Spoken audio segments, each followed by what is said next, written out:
كلمة بحسن النية، تلف تلف وترجع ليا،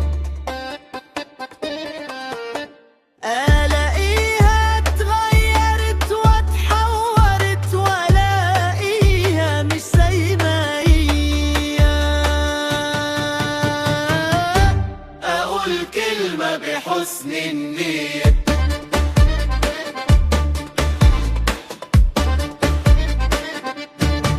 أتاري اللي نقلها قالها غلط أو قالها بسوء النية. طبعا دي ناس مش حلوة ونفوسها غير سوية. أقول كلمة بحسن النية،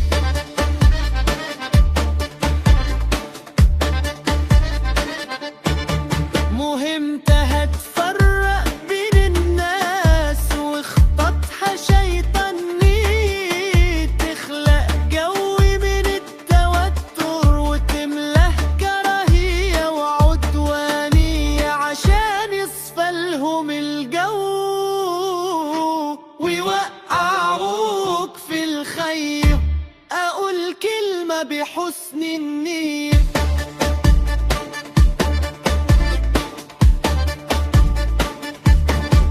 وبعدها يقوموا بالدور المصلح ويقوموا بالحكم في القضية. الناس دي هم اللي ألفوا واخرجوا مثلوا الحكاية، وهم أبطال التمثيلية.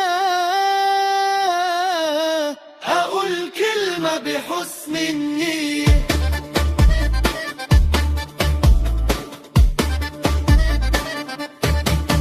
تلف تلف وترجع لي.